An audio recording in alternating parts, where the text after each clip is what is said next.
Hari ini saya ini dulu ya. Saya mau review ulang dulu kalau Nanda. Eh, saya mau review ulang lagi tentang pemrograman sama si plus-plusnya. Nah, tugas tuh kemarin kan yang saya kasih itu latihan aja sebenarnya. Terus saya udah periksa juga tugas-tugasnya tuh bagus. Kalian bisa problem solvingnya sebenarnya nanti itu akan saya korelasiin sama kuliah ya, pelatihan yang kalian kemarin kerjain. Nah, hari itu kan saya kasih tugas lagi. Itu juga ada hubungannya sama programming. Cuman emang kelihatannya kayak kayak main-main sebenarnya, tapi ya kayak tugas kemarin lah gitu. Oke, kita mulai ya. Saya kasih intro dulu. Bentar. Saya siapin slide-nya dulu. Bentar. Tadi itu ada slide yang masih belum ini, belum apa? Belum belum siap. Tar. Itu ya yang masih masuk boleh masuk dulu. Tunggu ya, saya lagi cari slide yang bisa jelasin variabel gitu-gitu ya. Tunggu bentar ya. Bentar ya. Nih, kayaknya ini bagus deh. Nih, kayaknya berarti sip. Oke, kita mulai. Tunggu share screen dulu, sabar.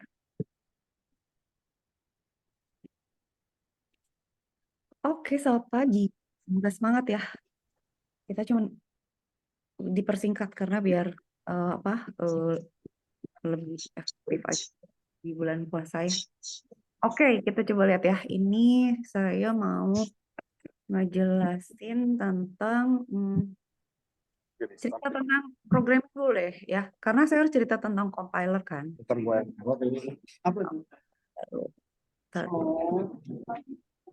Hold on. Oke. Seperti biasa, kalau ada pertanyaan langsung tanya. Boleh di chat Zoom atau boleh langsung interrupt. Jadi saya mau kasih latar belakang lagi nih sebelum masuk ke programming. Nah, minggu lalu tuh kan sebenarnya pertemuan pertama kita udah belajar ya. Langsung ke algoritma sama struktur. Sebenarnya udah belajar pemrograman tuh kayak apa, buat apa, udah gitu algoritma sama apa namanya flowchart sama apa lagi pseudocode udah. Terus pertemuan kedua saya ajak praktek kan. Jadi kalian sebenarnya secara umum udah kebayang lah gitu ya. Tapi ada detail-detail yang masih belum saya isi gitu ya. Nah, hari ini saya mau ngisi detail-detail itu. Contoh misalnya eh, sebenarnya bahasa pemrograman tuh kenapa beda ya? Apa yang terjadi sehingga dia itu bisa dijalankan oleh komputer gitu ya. Nah, intinya sebenarnya di dalam komputer itu akan ada prosesor sama memori kan di sini. Ada input sama output, terus ada storage di luar gitu ya. Nah, kalau kita bikin coding atau program gitu ya, itu sebenarnya kita taruh di sini nih gitu. Ada di apa ya, di hard disk gitu ya, atau eksternal hard disk. Nanti kalau mau dijalankan tuh dia ada baru dimasukin ke memori. Nah, seperti kalian lihat ya, CPU itu Central Processing Unit kan. Central Processing Unit ini sebenarnya isinya adalah apa? Isinya prosesor. Jadi di sini tuh terjadilah proses-proses. Jadi kalau kita ngoding gitu ya atau bikin program itu yang akan menjalankan tuh si Central Processing Unit ini. Dia itu isinya adalah prosesor dan control unit ya. CU ya, ALU. Sebenarnya dibilangnya apa ya? ALU dan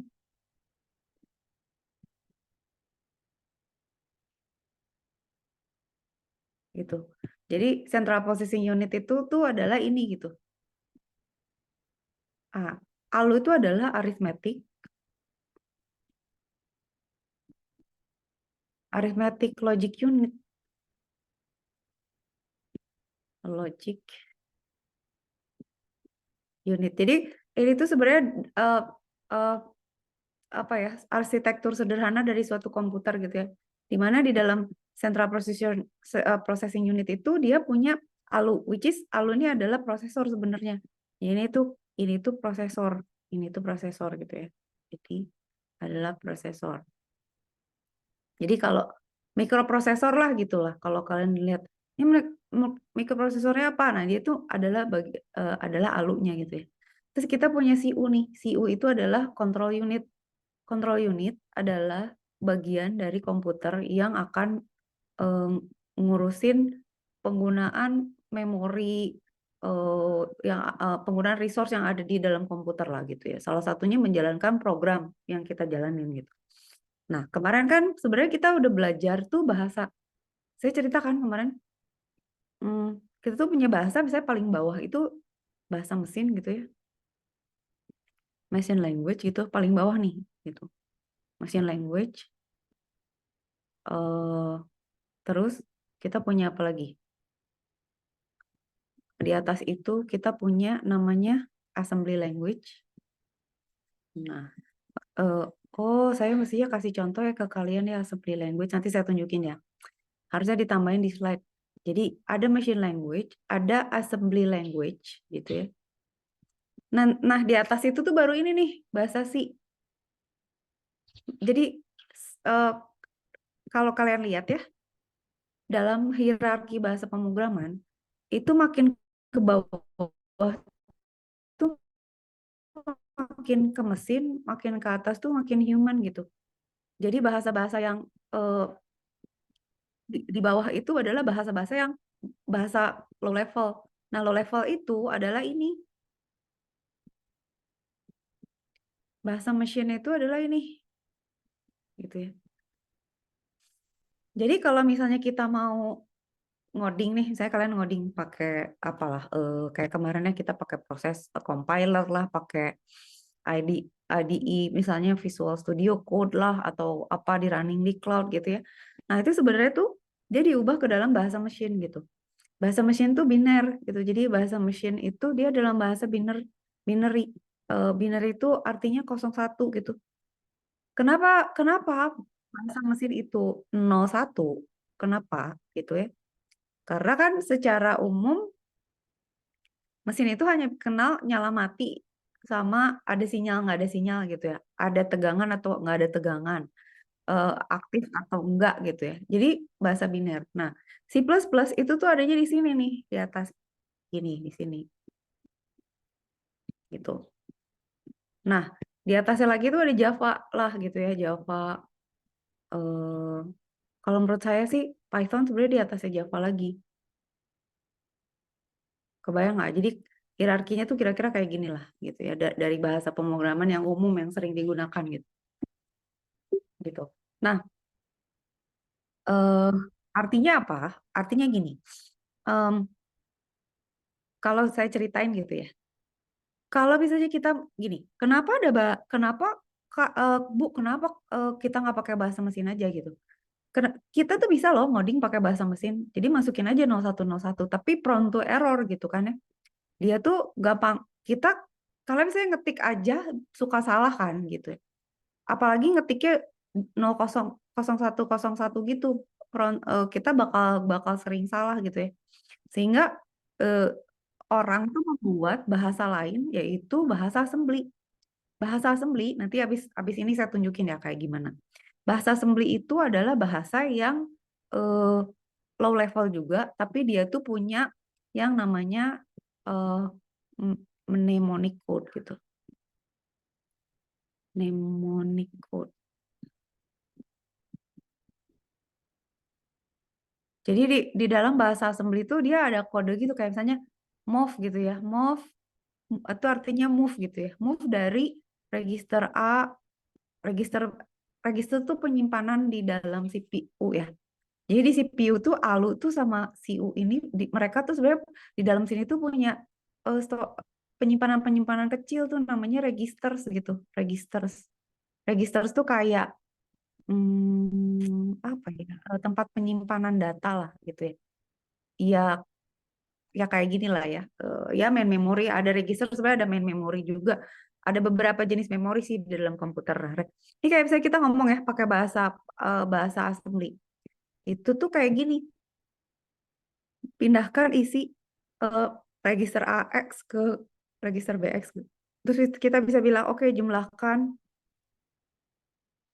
isi register AX dengan register CX, simpennya di AX gitu misalnya. Terus kita bilang boleh di subtract juga misalnya isi register BX dengan register AX misalnya gitu ya. Terserah lah. Tapi kalian bisa lihat ya, kayak gitu kira-kira. Nanti abis ini saya tunjukin. Dah. Jadi kenapa ada mnemonic code? Ini mnemonic code tuh adalah ini gitu. Ini nih, mnemonic code tuh ini. Supaya apa? Supaya kita nggak terlalu susah gitu. Kan kalau pakai biner kan susah tuh 0101. Tapi kalau pakai mnemonic code itu memudahkan kita. Jadi kita tahu oh move tuh mindahin, add tuh jumlahkan, sub tuh apa semua ada kodenya gitu. Greater than equal misalnya GTE or apa gitu. Jadi ada kodenya, tapi masih low level gitu. Nah, biasanya kalau kita mau bikin sesuatu yang deket ke mesin gitu ya, kayak kontrol robot gitu, atau mau bikin virus, mau bikin trojan, mau bikin malware, mau bikin operating system, nah kita pakainya di level bawah ini nih.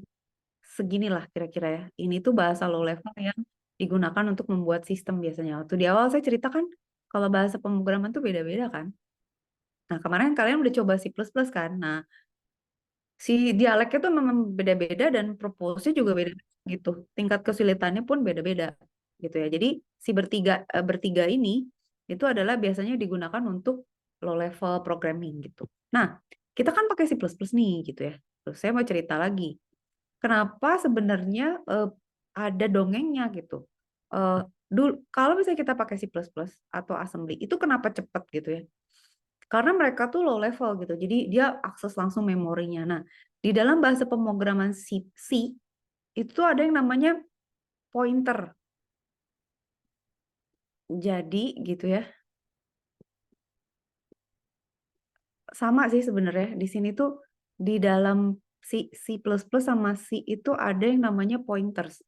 Pointers gitu ya. Itu di dalam bahasa pemrograman itu artinya dia langsung akses ke memori. Jadi si dua bahasa ini tuh ya, udah semua lah ya, nih 4 ke bawah ini tuh bisa akses langsung ke memori. Bayang nggak kalian? Jadi misalnya kalian punya hard disk ya, misalnya, Bu, kalau saya ngejalanin komputer tuh sebenarnya gimana? Sebenarnya di dalam CPU ini tuh ada yang namanya bootloader, di mana nanti si prosesornya tuh akan ngeload program OS kalian. Misalnya, oke, lu OS-nya apa sih? Windows. Gua load ya. Terus jalanin Windows-nya kan nyala dulu kan. Baru nanti setelah itu dia ngeloading aplikasinya dan lain sebagainya, user layer dan sebagainya gitu ya. Oke, nah itu kan mereka berarti semua gitu ya operasi-operasi yang ada di CPU tuh sebenarnya dijalankan di sini nih di main memory gitu. Semuanya tuh jalan di main memory. Nah, kalau kita ngoding pakai C sama C++, kita tuh bisa pakai pointer untuk akses ke memori gitu. Jadi kita bisa namanya itu ya, kita bisa mengalokasi malok. Kita bisa bilang memory alloc gitu ya. Sama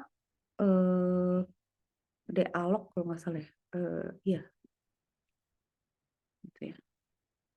Jadi memory allocation sama memory deallocation. Artinya gimana? Gini deh, misalnya gini, kalian misalnya ngadain acara nih di aulanya Unpad gitu ya. Mau ngadain acara misalnya sekarang kita mau ada acara bazar gitu. Terus kalian kan pakai aula nih, aula dipakai buat bazar nih. Kalian set up. Misalnya mau ada band kayak, mau ada bazar kayak, mau ada apa demo masak kayak apa kan. Kalian set up kan di situ semua kegiatan berjalan di situ gitu. Nah, setelah acara itu berarti kalian kan pakai ini nih. Kalian bikin alokasi tuh memory allocation bahwa saya booking ya Aula Unpad mau kita pakai nih buat bazar gitu. Atau buat disnatalis lah buat apa gitu. Oke, setelah selesai kalian tuh harus dealog loh. Harus apa namanya? Oh, ada caption ya? Kok bisa pakai caption? Oke, nice. Emang cocok ya captionnya? Oke. Nah, kalau udah beres, kalian kan harus dealog memori. Artinya gini, kalau setelah kalian pakai Aula, itu kan mesti diberesin lagi dong. Iya kan? Diberesin lagi. Misalnya besoknya mau dipakai buat nikahan.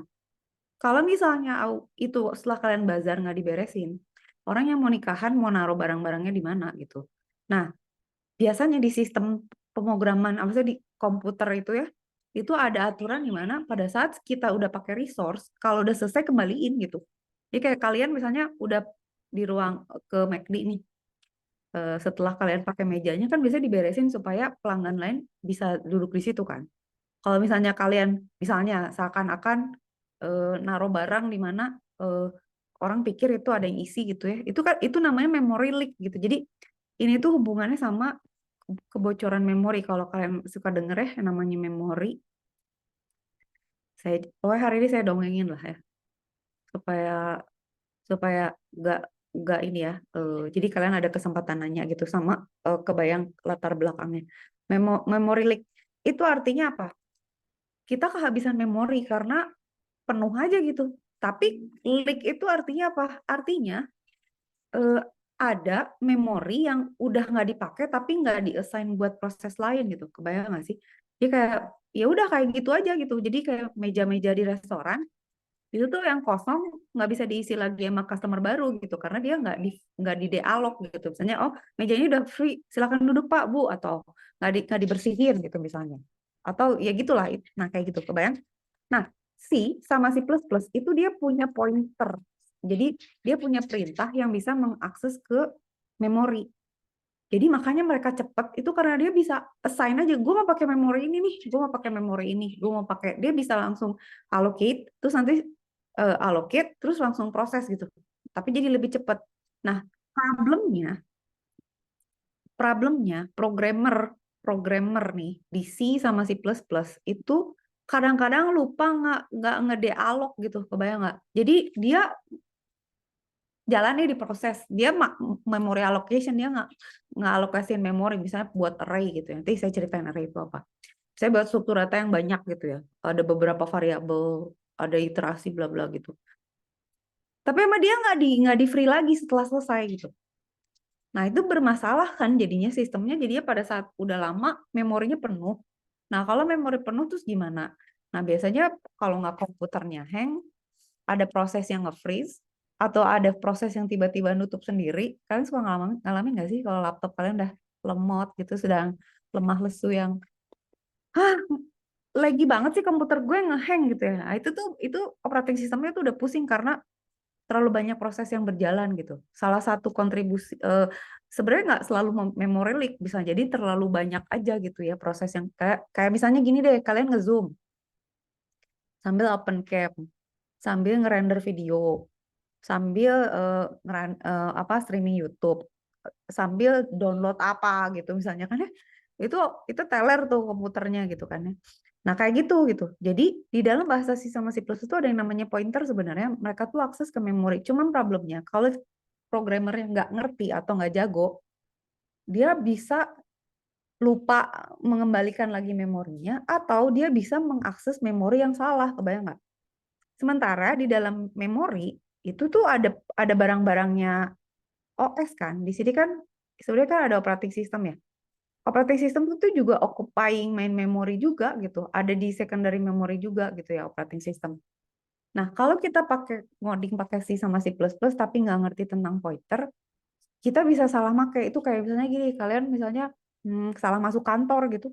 Misalnya di Unpad nih, tiba-tiba masuk ke ruangannya rektor, kan dibunuh gitu. Maksudnya gile lu gitu kan.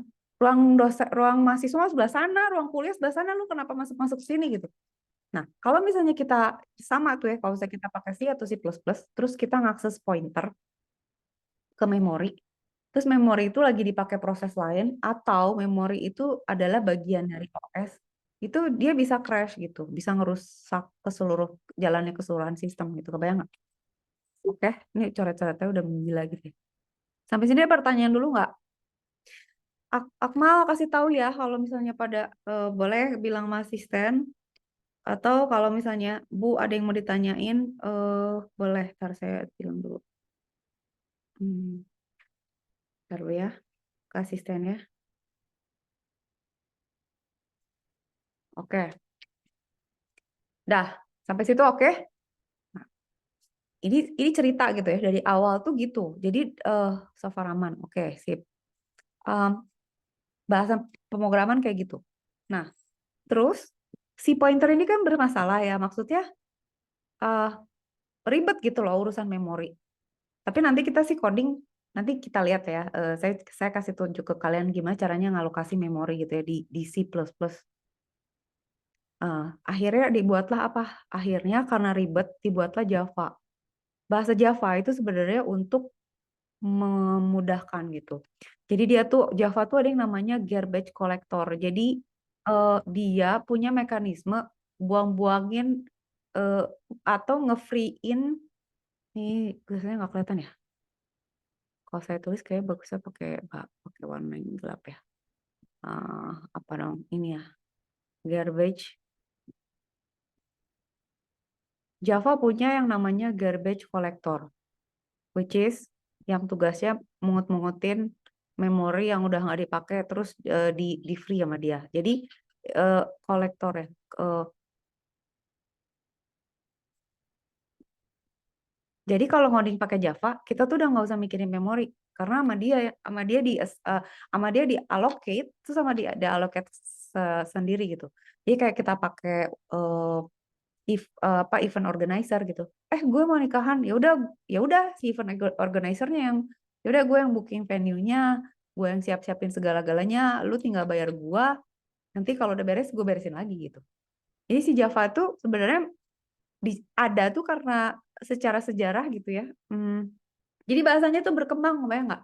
Jadi bahasa tuh tumbuh gitu ya sesuai kebutuhannya dan mengisi apa namanya eh, kebutuhan yang ada gitu. Misalnya, oke, nggak semua dong harus pakai bahasa mesin. Pusing dong kita kalau kita mau bikin bahasa buat penelitian atau apa kan, makanya ada Fortran misalnya. Makanya ada kayak Delphi lah atau C Sharp lah mungkin gitu ya. Ada Swift lah macam segala macam itu high level. Oke ya, jadi itu kayak gitu. Nah, terus gitu kan ya, akhirnya setelah lama muncullah bahasa pemrograman baru, yaitu ya ini si Python ini. Python tuh di atas gitu. Jadi dia bahasanya, jadi semakin ke atas tuh dia bahasanya semakin human. Nah, Python itu kayak ngomong sih sebenarnya ada lagi sih sebenarnya bahasa yang lebih orang lagi ya, lebih gampang lagi adalah kayak kita ngomong sama GPT lah gitu ya. Itu udah bahasa human gitu. Itu dia sebenarnya program juga kan, machine learning yang akan menerjemahkan yang kita mau menjadi hasil sesuatu. Nah, nanti kan kita habis UTS kita belajar Python karena Python tuh di high level gitu. Itu dia lebih gampang jadinya untuk dipahami. Jadi kalian lihat deh, ada jarak ya antara Python sama C++, di mana itulah yang membuat dia itu sintaksnya lebih susah gitu daripada Python karena lebih low level aja. Jadi kan sekarang kalian udah kebayang ya kenapa bahasa pemrograman tuh ada yang low level, ada yang high level. Karena kalau misalnya kalian lihat ya, human ini itu slower ya gitu. Kalau semakin ke atas tuh semakin slower, kalau semakin ke bawah tuh semakin cepat gitu. Nah, kalau memang implementasi pemrograman yang mau yang eh, yang efisien, yang cepat, yang apa ya, kecil programnya kayak kayak misalnya apa ya contoh? Yang kenapa kalau bikin virus itu kenapa pakai bahasa assembly misalnya? Supaya dia bisa masuk ke levelnya operating system gitu dan nggak terdeteksi sama level atasnya gitu. Jadi terus ukurannya kecil gitu. Kayak kebayang nggak sih kalian kalau misalnya mau nyuri, misalnya kalian mau nge-heist terus bank gitu.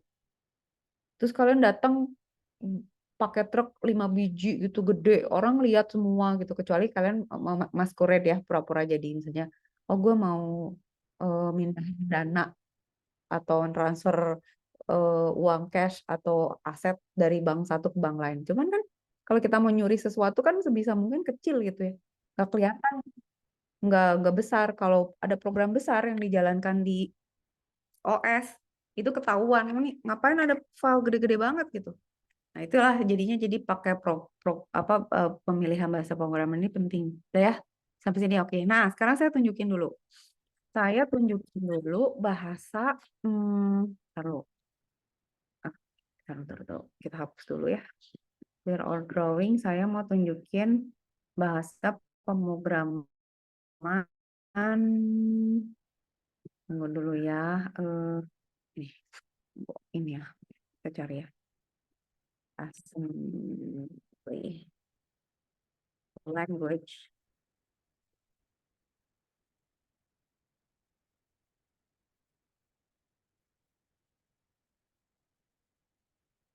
Versus machine language.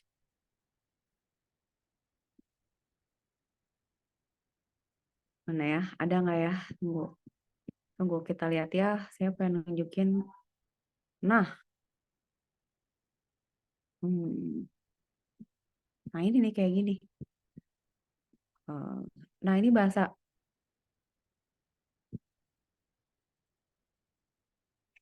Saya mau nunjuk kayak gini ya. Ini kayaknya oke nih. Kita buka ini sama ini ya. Nah ini. Nih, ini kalau kalian lihat nih assembly ini buram sih ya. Jelek banget resolusinya tapi oke lah ya. Nah, kalau kalian lihat ya bahasa mesin ini sih kita bikin instruksi nih. Gitu ya. Itu kan diubah jadi ini kan, diubah jadi bahasa mesin yang berurut gitu ya. Misalnya ini tuh apa, ini apa, maksudnya ini streamnya, perintahnya gitu. Kebayang nggak sih kita ngetik perintah tapi kayak gini, nggak tahu mana yang mana gitu kan. Nah ini tuh code base tuh kayak begini gitu ya. Nah kalau kita lihat dalam bahasa assembly itu kayak gini, masih kebaca nggak? Tapi kan tetap aja dia low level gitu. Nah, kita misalnya move isi isi alamat ini ke dalam register ini. Terus jumlahkan isi ini sama ini, taruh di ini. Terus XOR ini sama ini. Kita masukin ke dalam variabel gitu. Terus pindahkan isi variabel terus dan macam-macam, compare lah jump if not ini jump if not JNA tuh apa ya lupa. Pokoknya jump ini ada fungsi gitu ya di sini ya. Kebayang nggak sih? Jadi kayak gini bahasa bahasa mesin tuh ya kayak gini aja. Bu, tapi kok ada huruf? Ini karena dia dalam heksa gitu ya. Jadi representasinya kalau misalnya kalian lihat ya di dalam di dunianya biner itu kan kita bisa misalnya oke, instruksinya misalnya satu biasanya 8 bit gitu ya. 1001 berapa bit lah nggak tahu ya. 4 bit lah misalnya per huruf gitu ya. Eh 011 gitu misalnya.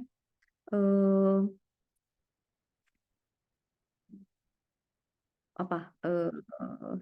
1111 gitu ya.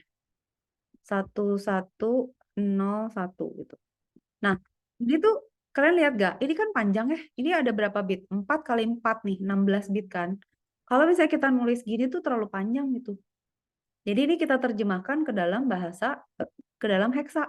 Nah, heksa itu biasanya dia akan membaca per 4 bit gini gitu. Jadi ini dibaca. Jadi 111 tuh F gitu ya. 1101 itu berarti taruh 1148 dua 2 4 8 16 kan. 16 ditambah 3 taruh dulu 1 2 4 8 iya 8 tambah 2 10 11 berarti 11 itu adalah 9 berarti di B ini 11 itu 8 tambah 4 12 12 tambah 1 13 13 itu berarti A gitu ya ya pokoknya gini lah ya. Misalnya ini nggak bener sih ya. Ini nggak representasinya belum tentu bener. Saya salah ngitung bisa jadi. Nah, kayak gitu gitu. Jadi kalau B8 itu tuh berarti sebenarnya dia 4 bit gitu. B itu berarti kan nih ya kalau saya terjemahin ya. Ini kalian lihat low level aja ya. Misalnya gini, kita punya berarti instruksi itu saya 4 bit ya. Ada 000 gitu ya. 001 terus biar kalian kebayang sok ya kalau misalnya Bu ya udah yuk kita mau ngaji pakai bahasa assembly tuh gitu tapi ini baru baru baru 4 bit kalian kalau beli komputer kalian tahu nggak sih berapa bit komputer kalian Bu komputer kalian kan berapa bit komputer kalian? 64 bit. Kok tahu? Ya kan soalnya lihat speknya kalau mau beli gitu kan ya. Terus bedanya apa gitu. Nah, ini saya tulis dulu ya di sini, saya lanjut di sini ya. Ada 1000. Nah, ini 4 bit loh. Instruksinya itu cuma 4 bit. Kalian kalau punya komputer cuma 4 bit, itu tuh panjang instruksinya cuma 4 bit. Terus instruksi yang kalian bisa jalanin tuh cuma 16. Kebayang nggak mau ngapain komputernya gitu. Lemot banget gitu. Komputer kita tuh udah 64 bit. Kebayang nggak 64 bit? Instruksi yang bisa disimpan tuh 2 pangkat 64. Berarti banyak banget kan itu gitu. Jadi komputer kita tuh udah semakin hebat sekarang. Nah, sekarang saya tunjukin ini dulu ya. Gini ya. Ini begini gitu ya. 10.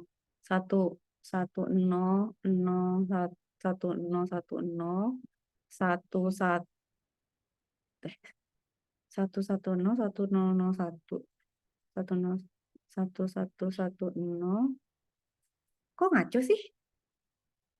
10. Lagi itu dong, tunggu sabar. Karena gini ya, gini kan. 10, terus 1011. Lanjut sini ya. 1100, 1101, 1110, 1111. Nah, ini kan kalau kita nulisnya pakai 4 itu tuh ribet. Jadi kita buat ke heksadesimal nih. Heksadesimal gimana caranya? Nah, cara ngerubahnya berarti ini 00 tuh kan 0 ya. 1 tuh 1. Ini 2 ya. Ini 3. Ini 4. Ini 5. Ini 6. Ini 7. Ini 8. Ini 9. Tapi nggak ada 10. Karena gimana gitu. Jadi dia bikin A, B, C, D, E, F gitu. Kebayang nggak? Jadi ini yang saya 1001 itu kan 9 bener ya. B itu 1011 bener B ya. F itu 111 ya. 1101 itu 1101 tuh D, ternyata ini D harusnya. Gitu, kebayang? Oke. Gitu ya. Nah, kalau misalnya konversi dari biner ke angka biasa itu tinggal dikaliin aja kelipatan 2 gitu. Tapi saya mau nunjukin bahwa kita tuh bahasanya biner. Nah, tapi biasanya kalau di komputer tuh dia pakai heksa. Kenapa? Biar ringkes gitu. Nah, ini kalau misalnya kita nulis ya, EB. EB itu kan jadinya panjang gitu. Jadi 1110. B-nya apa? B-nya itu 1011 gitu, panjang gitu. Gitu ya, itu di dunia per low levelan. Oke, kebayang ya? Nah, ini itu bahasa assembly itu, begini gitu. Orang biasanya kalau bikin operating system atau bikin coding buat robot atau misalnya buat virus, dia pakai bahasa assembly gitu. Atau ada bagian yang misalnya sebenarnya paling bagus tuh misalnya pakai bahasa C ya atau C++, tapi dia punya fungsi yang pakai bahasa assembly. Jadi dia manggil bahasa assembly. Itu juga cepat. Jadi pas kita ngodingnya pakai bahasa yang lebih dekat ke kita gitu ya. Tapi pas di execute dia bahasanya lebih low level lagi gitu. Nah, itu oke lah. Begitu. Udah ya, dongeng itu udah. Jadi bahasa nih kalau kalian lihat ya bahasa assembly itu ya kayak gini gitu. Itu gambarnya jelek ya. Isinya memori. Terus dia berisi ngapain-ngapain aja gitu ya. Kenapa sih gambarnya jelek banget, Aih? Kita kagak ada yang lebih bagus. Coba kita keluar kayak coba buka. Emang sejelek itu? Nggak ada resolusi yang bagus. Ya udah di mana gambarnya juga nggak ada ya. Kok bisa ya? Continue. Nggak ada gambarnya. Ya udah. Alright, sampai situ oke ya. Jadi kalian udah kebayang kayak gimana? Oke. Sekarang kita balik lagi ke sini. Ini udah cerita panjang nih. Dah. Nah, tadi saya bilang kan di dalam kalau kita coding nih itu ada yang namanya byte sama address. Nah, ini cerita aja supaya kalian kebayang. Kalau misalnya kalian nih, misalnya kalian punya komputer nih, komputer kalian sekarang 64 bit kan? Iya nggak sih komputernya? Operating system juga 64 bit. Dulunya pernah 32 bit. gitu ya. Dulunya pun saya pernah 16 bit gitu. Zaman dulu banget itu adalah 8 bit. Kok bisa sih memori segitu gitu? Maksudnya apa? Kalau kita punya komputer kayak begini, itu artinya, ini saya mau ngomongin address ya, dan memori ya. Jadi kalau misalnya kita punya, kalau misalnya komputer kalian itu katakan 8 bit, misalnya 8 bit. Tadi kita hitung kan 4 bit ya. Misalnya 8 bit ya, 8 bit. Berarti apa? Berarti kalian itu punya memori untuk storage, memori si komputer yang tadi ya, memori utama, itu ininya tuh lebarnya 8 bit. Jadi perintahnya tuh cuma bisa sepanjang 8 bit. Kebayang nggak? 8 bit itu berarti berapa? 8 bit itu berarti 0, 1, 8 angka 01 kan? Ini misalnya. Terus berarti address atau pengalamatan dari si komputer 8 bit itu hanya bisa sebanyak addressingnya, cuman bisa sebanyak 2/8. 2/8 itu berarti 2, 4, 8, 16, 32, 64, 128, 256. Berarti cuman 256 instruksi atau alamat yang bisa dipakai. Kebayang nggak? Jadi dia cuman bisa dari sini ya,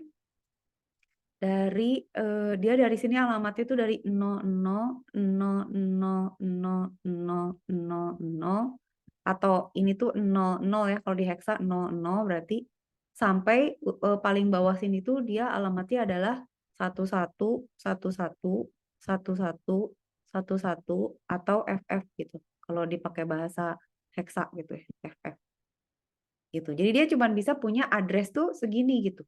Nah, kalau kalian punya komputer yang sekarang, itu kalian lebarnya 64 bit di sini. Gitu. Kebayang nggak? 64 bit. Terus alamat kalian bisa 2/64. Nah, itulah kenapa komputer kita sekarang udah lebih kompleks karena kita aplikasinya udah ribet kan, udah macem-macem lah, udah segala macem, udah mah bisa bisa jenis application yang udah banyak. Kalian bisa chatting sambil denger musik, sambil streaming YouTube, sambil ngerender video blog gitu kan bisa gitu karena instruksi yang jalan dan storage-nya pun besar gitu. Nah, kalau misalnya kalian punya komputer 64 bit, terus kalian punya aplikasi 32 bit, bisa nggak jalan di 64 bit? Kira-kira bisa nggak? Bisa, itu karena dia kan requires-nya 32 bit, tapi space-nya 64 bit, jadi masih bisa gitu. Jadi kayak misalnya kalian ngejalanin harusnya gitu ya, kadang-kadang nggak bisa Bu, nggak bisa di-run ya, mungkin emang dia instruksinya nggak cocok ya, tapi secara logik gitu ya, itu bisa dijalanin, kita bisa ngejalanin aplikasi di lower level bitnya lebih kuno gitu di komputer yang baru. Tapi komputer yang baru tuh nggak bisa dijalanin misalnya di komputer yang lama gitu, nggak bisa. Karena udah nggak mungkin lah instruksinya aja 64, dia cuma punya set tempatnya 32 mau ditaruh di mana gitu, atau cuma punya 16 mau ditaruh di mana gitu. Gitu ya, jadi kebayangkan kalian, jadi harus udah kebayang sebenarnya secara environment programming itu juga aware sama hal-hal kayak gini gitu ya. Nah, ini ya, kenapa saya ngomongin memori? Karena nanti tuh di coding kita bakalan alokasi memori. Nanti ada contohnya tuh di C++ atau C, kita akses memori untuk nyimpan array gitu atau nyimpan variabel. Kalau saya nggak jelasin ini, nanti kalian nggak ngerti. Nah, ini udah baik untuk background-nya gitu. Oke, nah bytes itu apa? Bytes itu adalah kumpulan dari 8 bit gitu. Jadi kalau kalian punya 8 bit, itu tuh sama dengan 1 bytes gitu. Kebayang? Jadi ini tuh berarti ini kan kalau kalian lihat ya 8 bit. Jadi kalau kita punya 8 bit, itu kita sebutnya adalah, ini mau pakai warna apa sih gue? Hijau lah ya. Ini berarti 1 bytes. Ini berarti 2 bytes. Gitu. Jadi bytes sama bit itu beda ya. Bytes. Ini berarti berapa? 32 bagi 8 berapa? Berarti ini 4 bytes. Gitu kan. Berarti dia berapa? 64 bagi 8 berapa? 8 bytes gitu. Ini untuk penyederhanaan aja gitu ya. Oke, bytes and address ya. Alamat udah oke. Clear. Lanjut sekarang. Sekarang kita lihat. Nah, komputer, sistem tuh kayak gini kan, ada hardware sama software. Yang kita kerjakan tuh di bagian software. Jadi operating system sama program yang kita buat. Hardware itu nanti ada urusannya lagi si OS yang ngurus kayak misalnya, wah program kita misalnya mau akses ke layar, program kita mau akses ke file directory, mau misalnya mau mau baca input dari mouse atau dari keyboard dan lain sebagainya itu nanti diaturnya sama OS gitu ya. Ini komputer sistem kayak gini kira-kira. Nah, si program yang kita buat itu kan sebenarnya urutan instruksi. Kayak kemarin kita ngejalanin C kan, ada urutannya kan, misalnya ngapain, ngapain, ngapain, ngapain. Nah, itu adalah set of instruction. Yang tadi saya bilang tuh, di awal tuh kalau misalnya kita ngejalanin program, sebenarnya OS tuh isinya juga gitu. OS tuh isinya instruksi-instruksi programming dalam bahasa assembly. Jadi kalau kita ngoding, itu dia bercampurlah dengan semua instruksi-instruksi yang sedang dijalankan sama operating system gitu. Nah, bahasanya yang tadi saya cerita ya, yang tadi.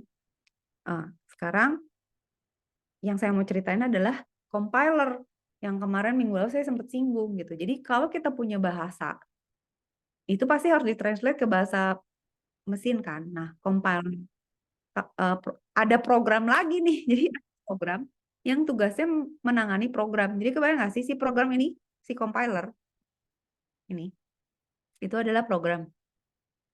Dia ngerubah C++ jadi bahasa machine language. Nah, si compiler ini itu tuh pakai bahasa pemrograman juga. Jadi sebenarnya ada kuliahnya ya, kalau di informatika deh atau computer science gitu. Mereka belajar bikin compiler. Jadi dia bikin program untuk baca instruksi untuk nanti dijalankan dalam bahasa mesin gitu. Jadi kebayang nggak sih ada program-program, banyak program gitu. Mereka punya tugas masing-masing dengan bahasa yang beda-beda gitu. Nah, si compiler ini tugasnya merubah ke bahasa mesin supaya bisa dieksekut dan dijalankan gitu ya. Gitu, itu namanya compiler. Nah, makanya saya bilang kan, kalian tuh mau gimana? Kalau misalnya kalian mau ngejalanin C++, satu, kalian bisa install kan, install G++ gitu ya. Atau compiler ya. Atau dua, kalian bisa pakai IDE aja yang udah ada compilernya. Misalnya pakai Visual Studio Code install G++-nya bisa gitu ya. Atau tiga, kalian pakai online compiler. Jadi, Bu kalau online compiler tuh gimana? Ya program kita diupload ke mesinnya dia, dikompil di mesin operating sistemnya dia gitu. Kalau saya suka aja gitu ya, compiler orang atau yang lebih lebih advance lagi ya, misalnya kayak cloud computing gitu ya. Cloud. Ya ini juga cloud sih online, cuman dia biasanya nggak sama storage dan nggak sama macam-macam. Kalau cloud tuh kan yang kemarin kita coba kan pakai Replit kan. Nah itu kan kalian udah mulai waktu kemarin tuh demo saya tunjukin tuh supaya ada hands on aja gitu ya. Nah, sekarang kita lihat gitu ya. Jadi si compiler ini tuh bisa bisa boleh pakai gitu, bisa begini caranya macam-macam gitu. Oke. Udah ya, tapi harus ada compilernya. Jadi untuk setiap bahasa harus ada compiler ke bahasa mesin. Si compiler itu bahasa bahasa juga. Bisa bahasa C, bisa bahasa C++ gitu ya, tapi yang low level biasanya. Begitu, oke? Dah, kita udah sampai sini. Nah, kita lihat sekarang. Nah, kalau saya kita jalanin, itu adalah yang seperti saya ceritain. Dari sini, dari coding yang kita print kemarin, ada compilernya, jadi objek code gitu ya, di link sama objek lain gitu. Saja ada apa namanya rutin-rutin atau library lain di link sehingga nanti di sini jadi executable gitu. Jadi program yang bisa dijalankan gitu. Nah, udah gitu. Jadi harus ada compiler ya setiap bahasa. Nah, Python itu beda karena dia pakai interpreter. Java itu compiled and interpret gitu ya. Jadi setiap bahasa tuh beda-beda. Nah, udah ya ini ya. Eh, ini program yang kita lihat. Misalnya kita mulai problemnya mau ngapain sih? Terus kalian bikin algoritmanya kan? Terus kita berubah ke bahasa C, terus kita jalanin programnya jalan atau enggak gitu. Jadi ada bagian kalian mendesain dulu. Nah, bagian ini adalah yang kalian mesti biasa lakukan. Kalau misalnya kalian ada problem dengan ini boleh nanya, tapi kalau udah biasa, nah ini tuh bagian kalian melakukan menyusun algoritma ya, algoritma, flowchart gitu ya, flowchart, pseudocode gitu ya. Itu tuh di sini. Nah, setelah kalian buat flowchart-nya, baru mulailah ngoding ke bahasa C. Terus dites gitu ya, misalnya oke input ini, input itu berhasil atau enggak. Berarti kalau udah oke, berarti ini programnya siap untuk digunakan gitu. Jadi ada program design proses. Oke, udah itu oke lah gampang ya. Saya. Nah, terus apa? Sekarang kita lihat ini software development nggak usah. Nah, ini kalau kalian lihat sesuai cerita saya, dulu tuh ada namanya BCPL. Ada B programming language tuh sebenarnya gitu, ada juga gitu sebelum ada C programming language. Nah, lihat deh, C itu tahun 70-an, C++ itu 80-an gitu. Nah, C++ itu kelebihannya apa? Tadi saya lupa cerita. Kalau C nanti ya, tapi itu nanti di pemrograman 2 sih kalian perlunya. C++ tuh dia punya kelebihan object oriented programming gitu. Kalau C itu cuman dia prosedural aja. Jadi dia belum OOP. Nah, si Dennis Ritchie ini menciptakan C itu di tahun 70-an, Bjorn Stroustrup ini menciptakan C++ gitu. Jadi dia bikin improvement lah ya dari C. Jadi bukan pembuatnya nggak sama nih, orang-orangnya beda gitu. Jadi mereka punya ciri yang beda gitu ya, implementasi yang beda dan penciptanya beda di waktu yang beda. Jadi kalian bisa lihat dari timelinenya bahwa ini tuh sebenarnya improvement dari C gitu ya. Wah, berarti lebih bagus dari C dong Bu. Sebenarnya dalam bentuk misalnya, oh dia jadi bisa OOP, dia bisa bisa punya fitur yang lebih banyak daripada C gitu ya. Tapi dari segi implementation, C itu masih tetap digunakan karena dia punya fitur-fitur yang C++ gak punya gitu, kayak C itu lebih cepat. Itu kayak gimana ya? Kalian misalnya punya mobil, eh, lebih suka mobil kecil, lebih suka mobil besar gitu. Misalnya mobil besar kapasitas lebih besar, terus fitur lebih banyak. Tapi kalau mobil kecil lebih ringkas, lebih murah, lebih lebih lebih gesit gitu ya. Itu tergantung kebutuhan gitu. Ada kelebihan dan kekurangan masing-masing gitu ya. Oke, C++ ya. Dah, sekarang kita lihat layout ya.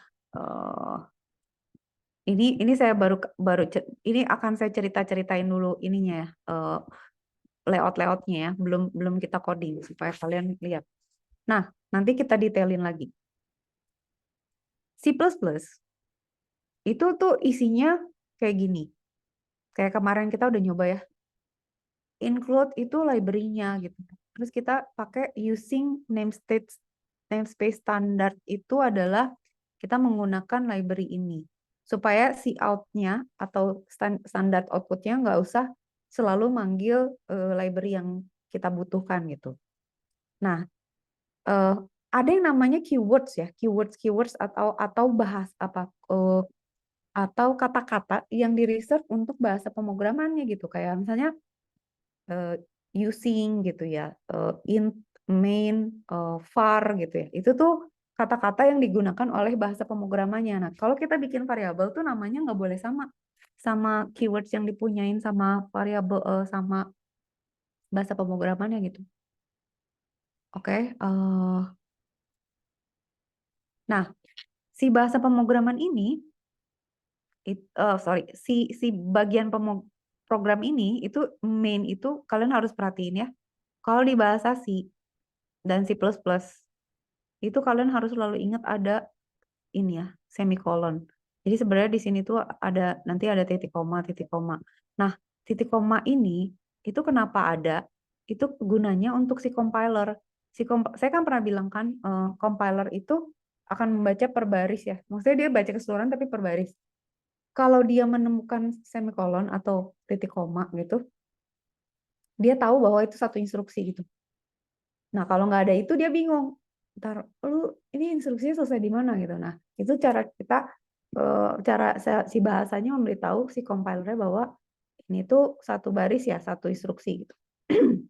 Nah, setiap bahasa coding C++, itu tuh harus ada kurung kurawal ya untuk buka sama tutupnya. Ini kalau kurang, itu dia ngamuk tuh. Karena dia bingung, lu mau ngejalan yang mana, dari mana sampai mana gitu. Oke. Nah, nanti kita akan belajar sebenarnya di sini tuh ada namanya, ini kan fungsi ya. Ini tuh main tuh fungsi. Ini tuh adalah keluaran gitu. Jadi fungsi itu bisa memberikan nilai keluaran, kita bisa ngasih input juga. Kalau di sini kosong berarti tidak ada input ke dalam function ini. Nanti saya ajarin function. Tapi strukturnya kayak gini oke ya? Kira-kira kayak gini. Gitu ya. Oke, oke, oke, oke. Tar, tar dulu. Oh, oke, clear. Kita clear ya, lanjut ya. Oke, kita clear dulu. Bentar. Nah, sekarang ini diperjelas lagi. Nah, include itu akan memanggil fungsi-fungsi library yang akan digunakan di dalam codingnya. Jadi ada direktif yang bilang oh gue bakalan pakai say in say out nih, atau tampilan ke layar gitu ya. Nah, itu tuh di dalam bahasa pemrograman C itu ada library-nya namanya IOStream. Jadi nanti kalau kita mau pakai say in gitu ya, sama say out, itu tuh adanya di sini nih, di dalam import stream. Nah, dia tuh ada di namespace yang ini gitu. Jadi ada di dalam folder yang ini. Jadi kita harus bilang namespace-nya di mana gitu. Struktur foldernya di mana gitu ya. Library-nya di mana. Nah, function utama adalah ini ya. Ini function utama. Nah, declaration variable di sini. Jalankan perintah di sini. Nah, return itu adalah, ini kan fungsi ya sebenarnya ya. Kalau di situ dia adalah selalu punya fungsi gitu di dalam. Nah, saya belum ngajarin fungsi ke kalian. Nanti tugas hari ini tuh kita belajar fungsi ya. Tugas untuk hari ini. Nanti minggu depan baru saya singgung lagi. Nah, jadi sebenarnya dia tuh fungsi juga gitu. Fungsi utama ini main function. Kan namanya disebutnya main function. Di mana dia kalau udah menjalankan semua instruksi, dia harus kasih laporan gitu. Udah beres nih. Kalau returnnya 0, berarti nggak ada error. Tapi kalau dia return selain 0, berarti something wrong with one of the statements gitu. Jadi strukturnya kayak gini. Gitu ya. Bentar. Hold on. Nah, tungguin 2 menit. Bentar ya. Bentar ya.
Oke, maafkan, saya kembali lagi. Gitu ya, strukturnya kayak gitu. Oke, lanjut. Nah, sekarang kita lihat. Nih, contoh nih. Ini tuh strukturnya akan kayak gini ya. Contohnya, misalnya. Nah, ini tuh nanti kita lihat ya. Eh, ini tuh ada deklarasi variabel nih.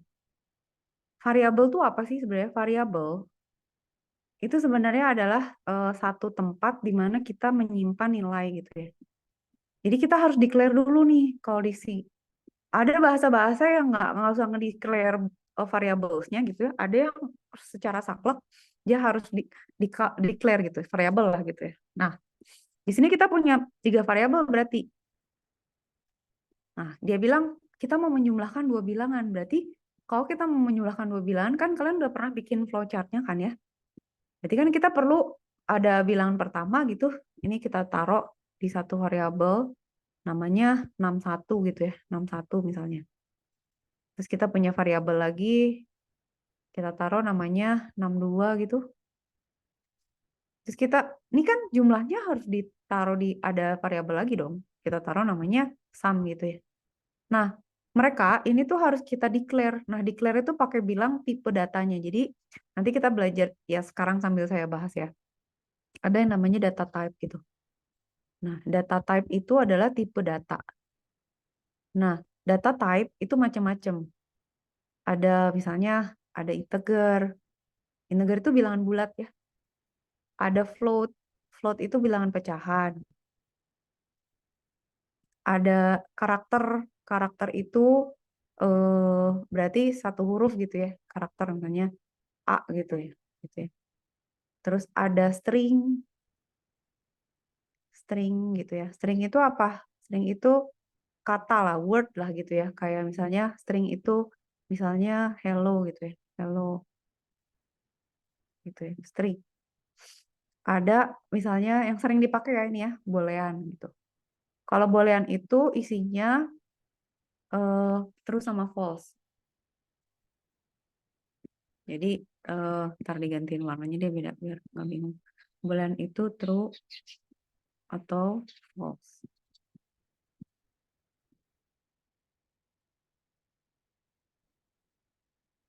Gitu ya.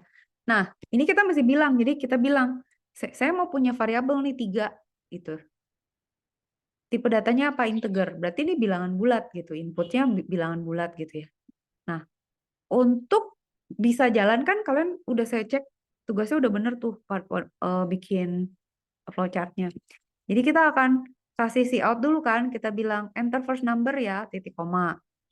Terus kalau kita mau ngambil inputnya, jadi dari input user kita masukin ke dalam variabel. Oh, C-in-nya dia masukin 5, berarti di sini 5 gitu kan ya.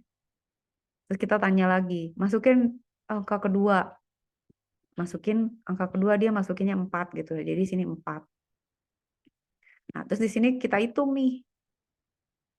Sum itu sama dengan number 1 ditambah number 2. Berarti di sini 9. Ya udah, terus dicetak pakai si out. Cetaklah.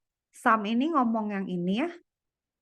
Sum sama dengannya. Nah, ini tuh adalah hasilnya nih variabel yang tadi.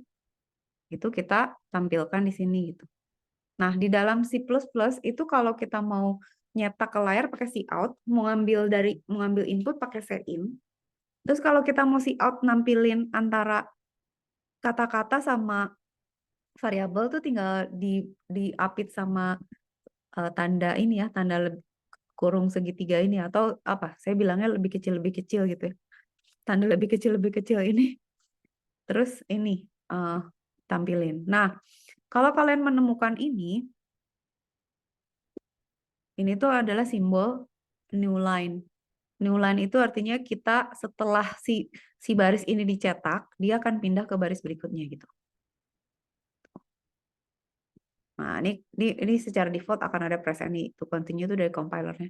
Terus return 0 gitu kalau udah selesai gitu. Jadi strukturnya itu seperti ini aja bahasa pemrogramannya gitu.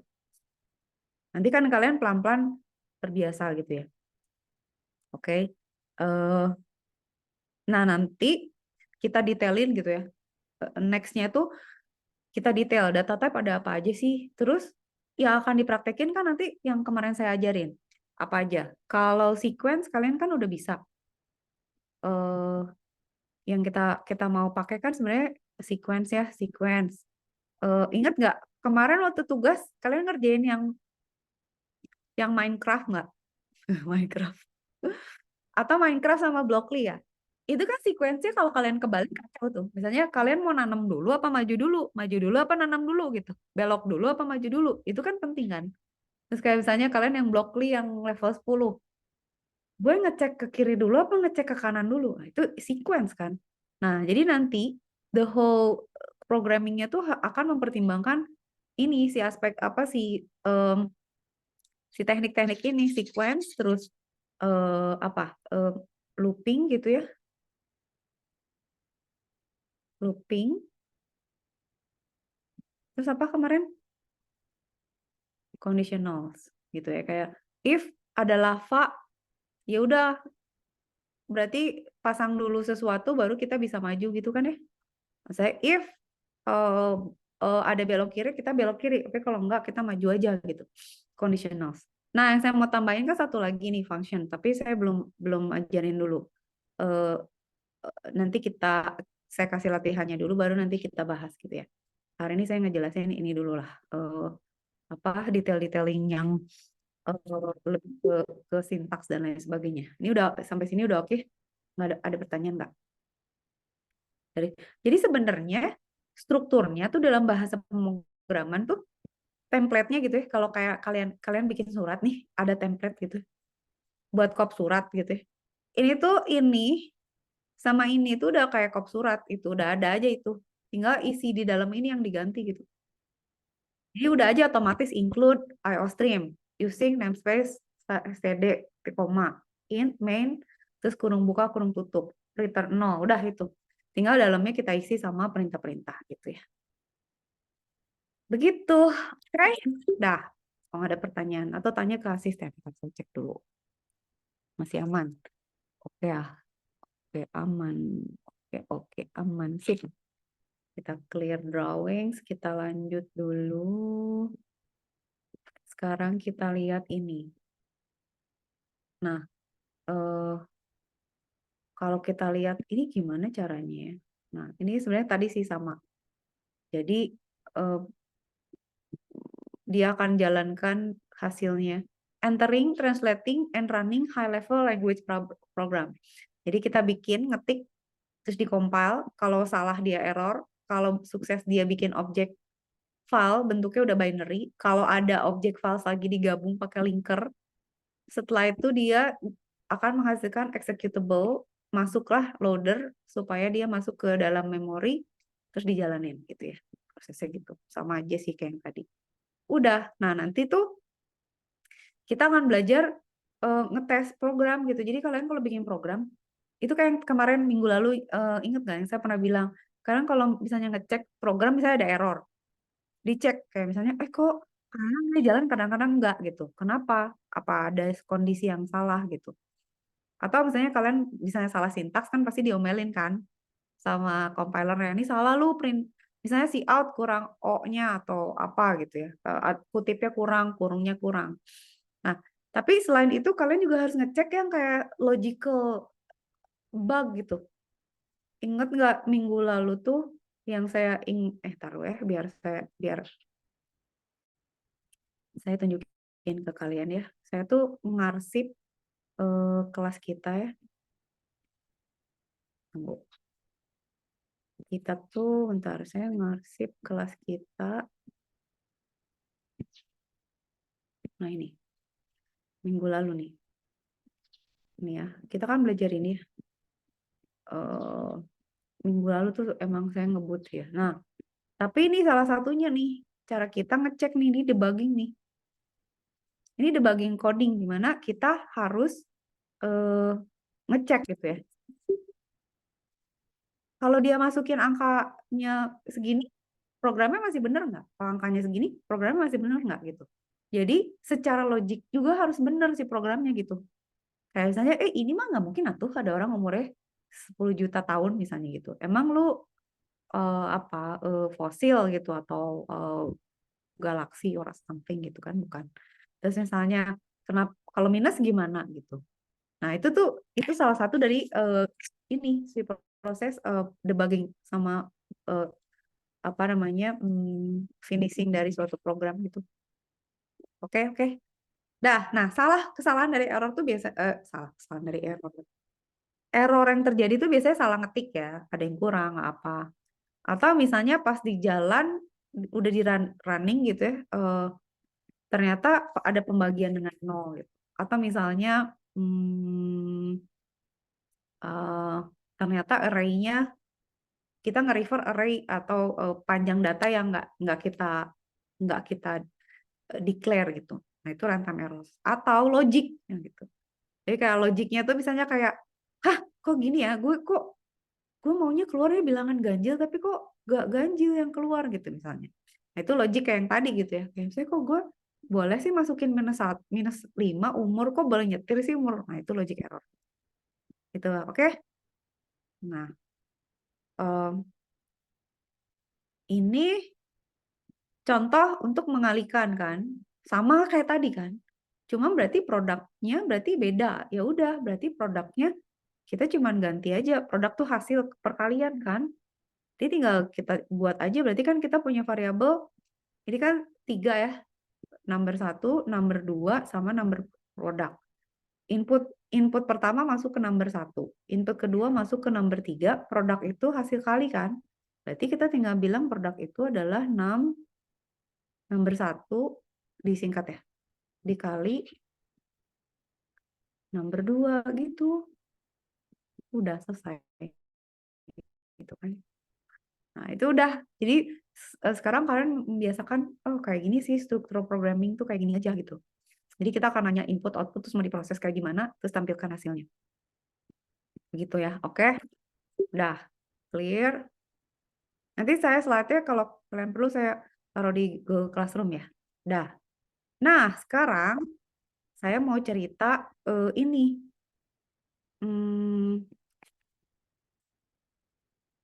Variabel. Nah, C++ itu tuh punya identifiers kan. Ada namanya keyword gitu ya, reserved words, ada identifiers.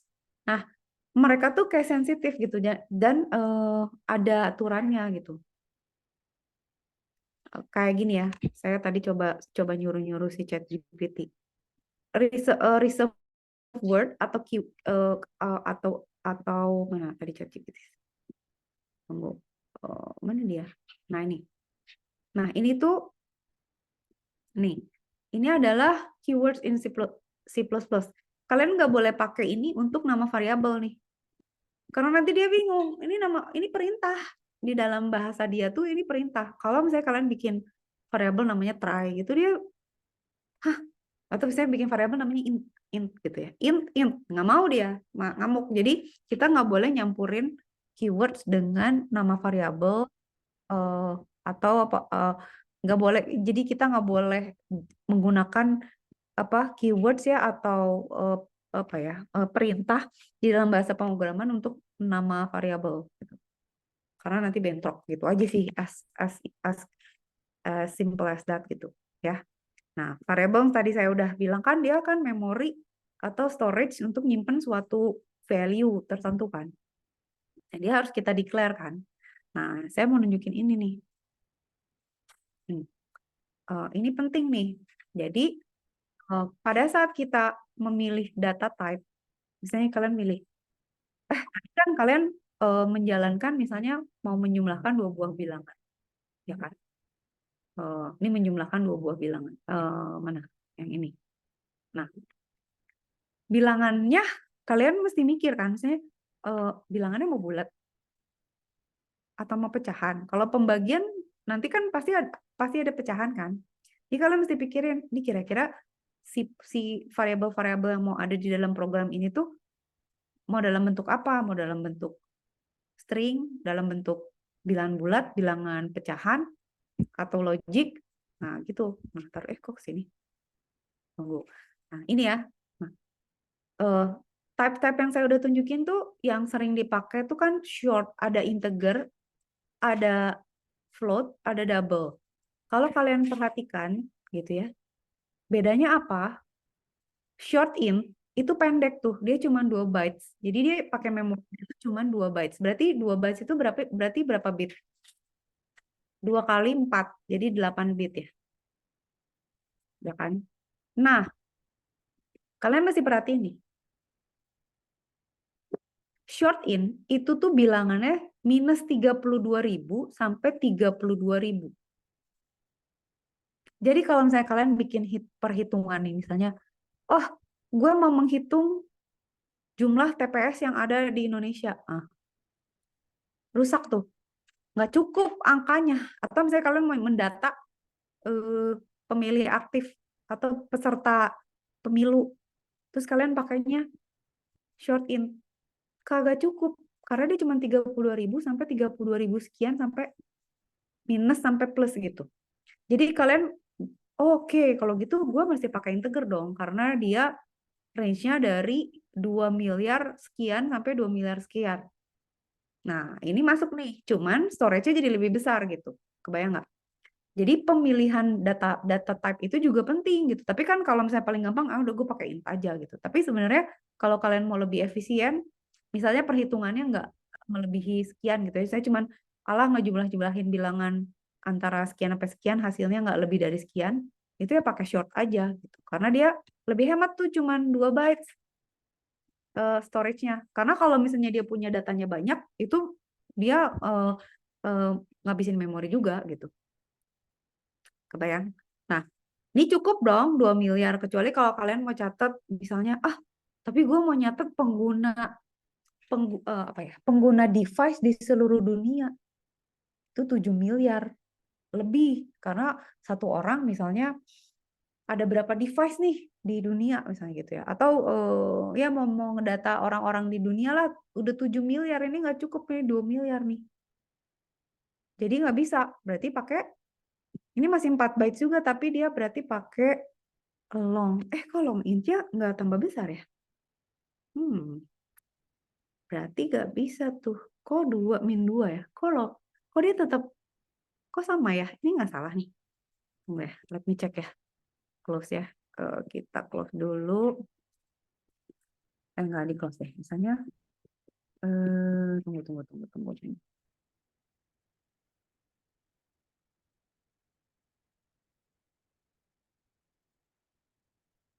Ini versus ini terus ada long in sama long in.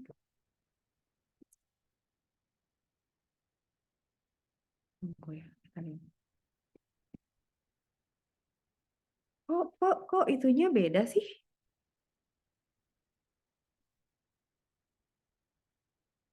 Tuh kan, liatin. Ini slide-nya salah berarti. Kalian lihat ya.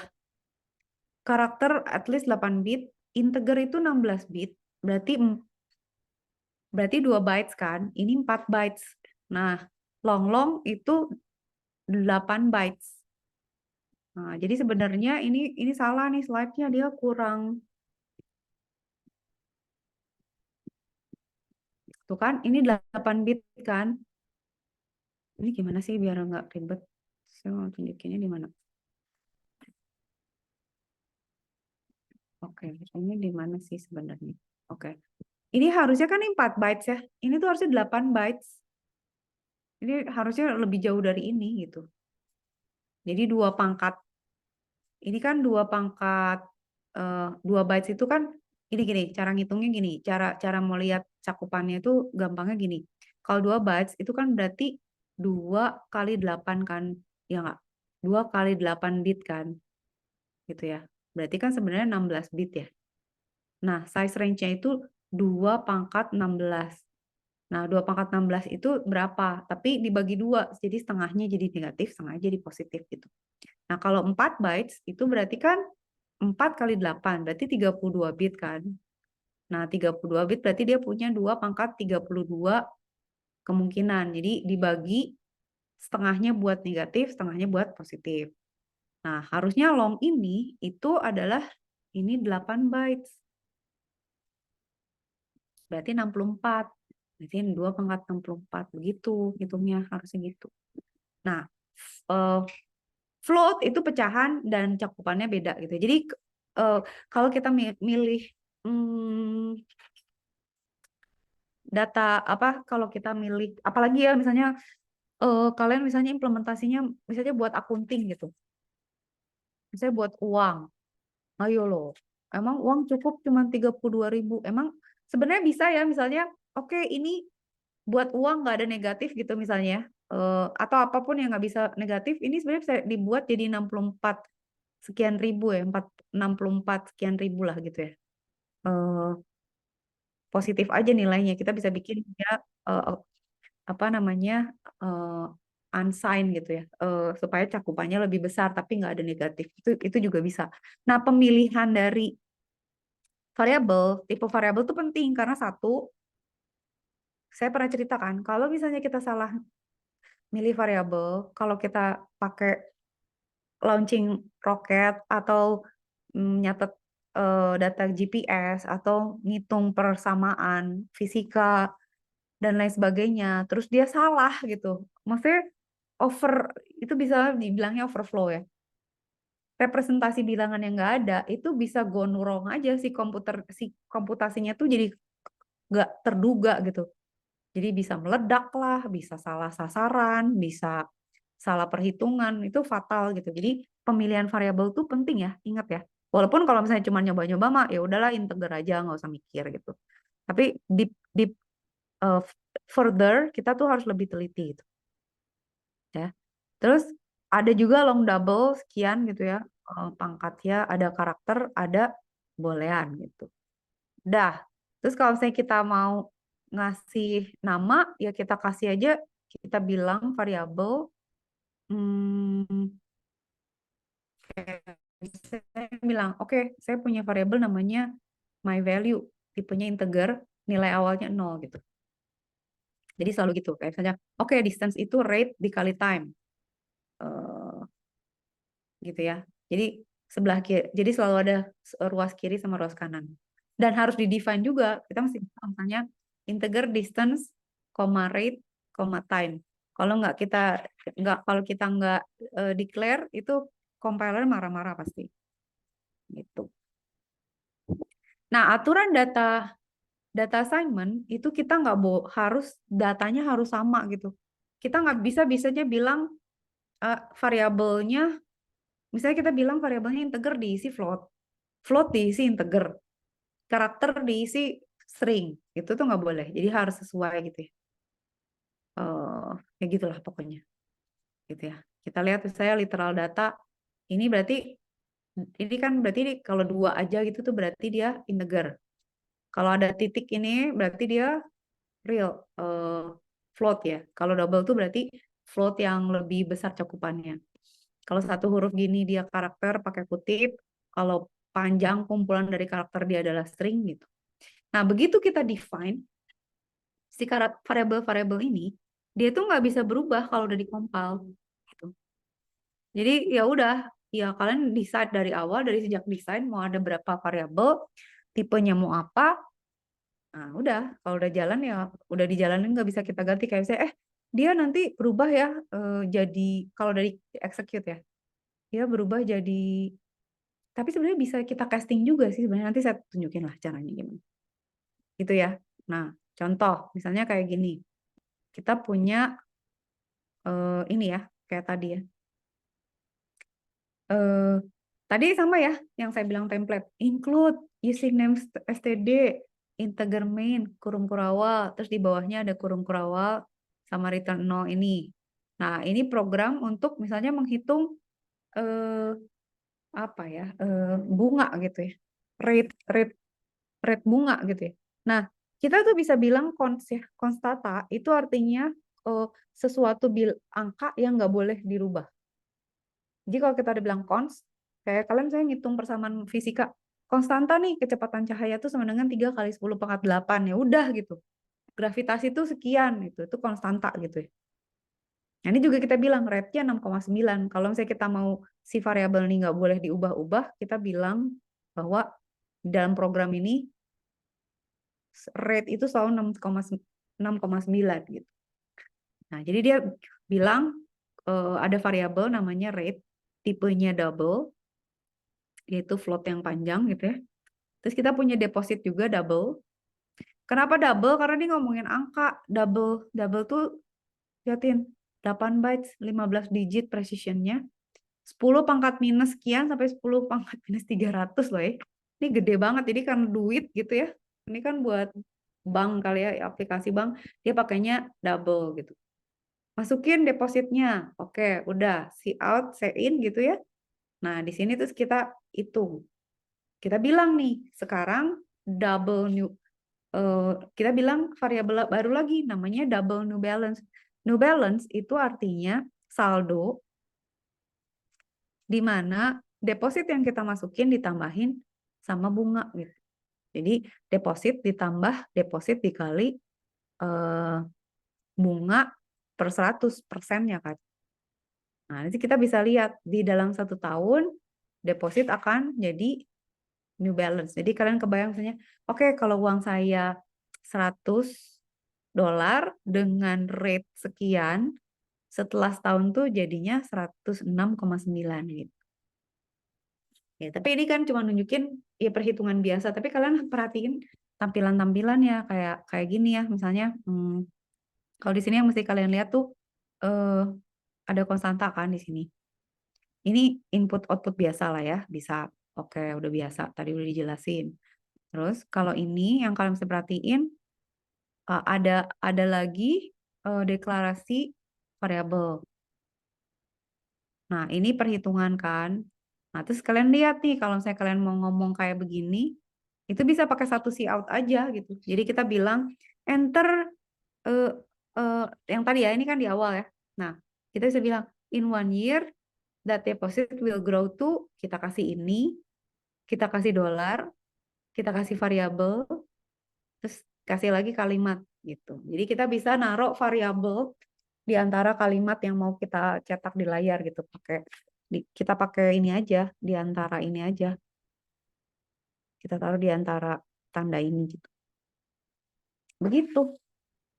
Ya, jadi kalian udah lihat ya tipe data itu penting gitu ya. Dan cara ini udah mulai familiar kan sama format-formatnya gitu ya. Ya. Alright, terus lanjut. Kita lihat dulu sekarang. Nih, sekarang saya mau nanya.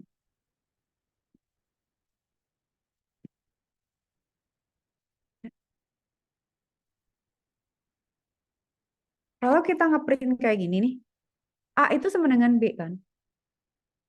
B itu sama dengan C. C itu sama dengan A.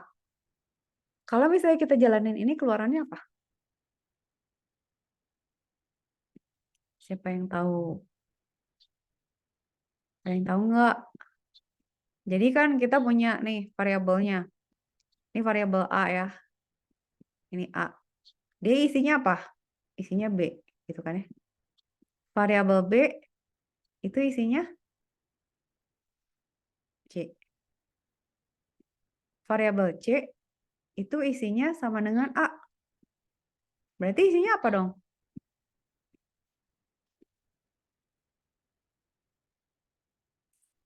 Ingat, it declares all variable of type karakter. Jadi semuanya tuh tipenya karakter.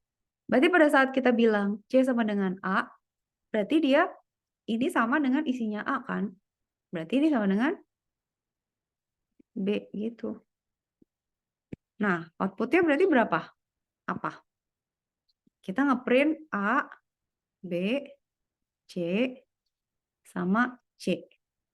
Ini pasti belakangnya pasti C ya, karena dia emang ngeprint C kan. Tapi berarti kita depannya harus ngeprint A. A isinya B, gitu kan ya. B isinya C, ya kan? C isinya B. Berarti jawabannya ini. Itu kan benar. Oke ya, jadi jangan bingung. Jangan bingung, jangan Jangan bimbang. Oke? Dah. Sip. Sekarang kita lihat aritmetik. Aritmetik di dalam programming ini sangat penting ya. Tanda asterisk itu adalah perkalian.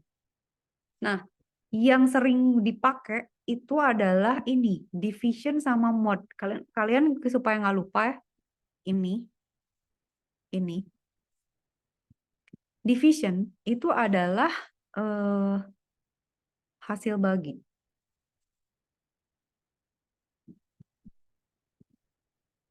Hasil bagi atau result ya kalau kita bilang ya.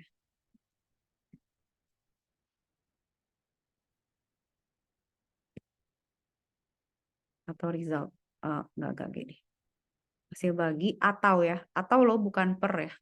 Atau. Nah, kalau ini tuh sisa bagi.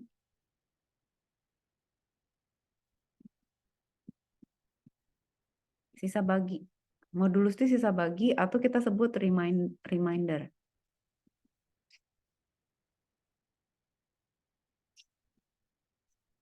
Gitu. Jadi paling gampang contoh adalah kalian saya punya angka. Angkanya 10. 10 dibagi 3 hasilnya berapa? Hasil baginya berapa? 3 kan?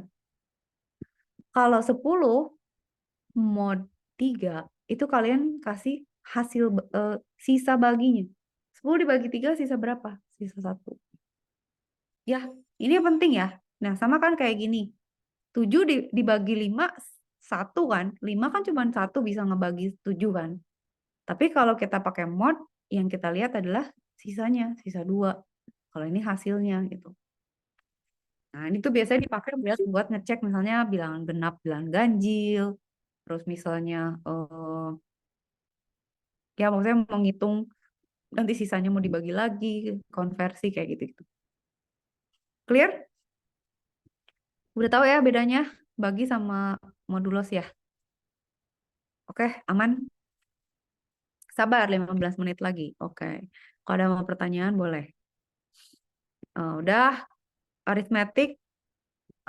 Nah, terus biasa ya kalau misalnya kalian di operator itu kalau misalnya kita mau ada persamaan itu yang di dalam kurung dulu yang dikerjain.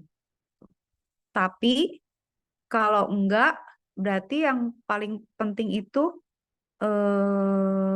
perkalian, setelah itu pembagian atau modulus, baru setelah itu penjumlahan sama pengurangan gitu. Oke? Jadi precedence itu penting. Jadi kalau saya kalian ngitung, kebayang nggak sih kalau kalian ngitung interest rate gitu ya, kayak bunga atau misalnya diskon atau gaji itu salah gitu. Harusnya dikali dijumlah dulu baru dikali atau misalnya dikali dulu baru dijumlah. Nah, itu kacau tuh. Ingat, jadi urutan pangkat tertinggi adalah kurung. Apapun yang di dalam kurung kerjain dulu. Setelah itu baru kita ngelihat ada kali nggak. Kalau ada kali dikerjain. Kali, bagi, atau modulo itu dikerjakan sesuai urutan. Baru setelah itu pangkat terbawah adalah penjumlahan dan pengurangan. Contoh. Ini kalau gini gimana ngerjainnya? Berarti apa dulu? Siapa dulu ayo? Nah, ini kan berarti kan kalau kalian lihat ya, appearance-nya kan ini dulu kan. Berarti kan ini dulu nih gitu, yang dikaliin gitu. Karena dia muncul duluan gitu. Setelah itu baru ini kan, ya saya tanda ini gini. Berarti ini yang pertama dulu kan. B sama C dulu dikaliin, terus dibagi sama D. Nah, terus udah gitu kan ada ini kan, ada minus. Tapi masih ada ini nih, modulo, berarti ketiga ini gitu. Baru nanti udah ini dapat, berarti tinggal ini dipakai, terus baru yang terakhir ini gitu. Gitu ya. Nah, kalau kayak gini berarti ya udah jelas. Ini dulu, udah gitu ini, udah gitu ini, udah gitu ini, udah gitu ini gitu kan. Pokoknya kurung tuh duluan gitu. Nah, kalau gitu berarti yang terakhir gimana? Berarti kan kalau perkalian ini dulu dong. Ini dulu kan. Terus berarti ini kan dikaliin dulu sama ini berarti kan. Sama Q. Oke, udah gitu apa? Udah gitu berarti 3 ya. Tapi 3 ini dulu. 3 dulu, 4 dulu, ini 5, gitu kan. Baru 6. Ini kan udah gabung ya. Ini udah 7 gitu. Ada yang salah nggak? Salah ya kalau yang salah ya. Tapi intinya gitu. Jadi kalau misalnya kalian ada yang derajatnya sama, siapa yang duluan? Tapi kalau ada derajat lebih tinggi dulu. Kalau misalnya ada kurung, kurung dulu.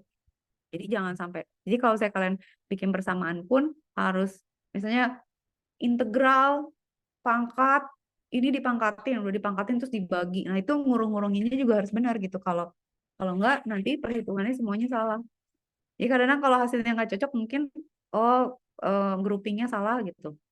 Nah, itu bisa diperbaiki lagi gitu. Jadi nggak boleh misalnya A tambah B dulu terus baru dikaliin ya. Berarti kita harus kerjain dulu eh, sesuai prioritasnya dulu dan cari dulu pangkat-pangkat tertinggi yang muncul-muncul duluan abisin, baru proses pangkat-pangkat berikutnya gitu. Maksudnya pangkat tuh bukan bukan operasi pangkat, tapi apa ya,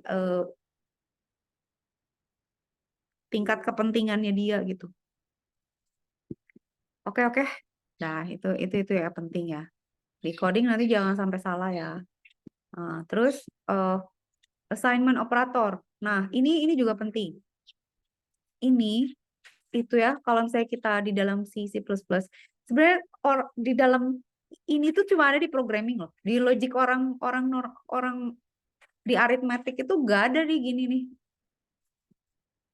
itu tuh gak ada. Ini orang matematik tuh hah gitu, gimana sih sama dengan saya tambah 3 tuh gak ada, tapi cuma ada di bahasa pemrograman. Itu artinya misalnya saya-nya sama dengan 1 gitu ya, berarti C itu sama dengan 1 tambah 3 gitu kalau kayak gini gitu ya. Nah, tapi itu kalau secara aritmetik itu tuh mengesalkan gitu karena maksud lo apa gitu.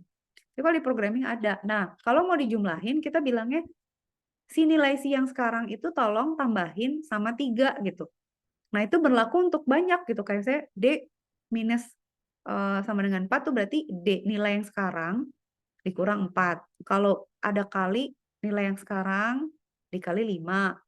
Kalau bagi berarti nilai sekarang dibagi 3 gitu. Dan kalau mod ya gitu. Jadi operatornya tuh gini gitu. Bisa dipakai gitu. Terus ada lagi operator gini kan, misalnya saya boleh kan, saya punya variabel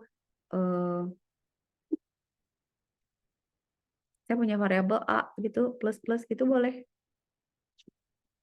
Atau A minus minus gitu. Itu artinya ini adalah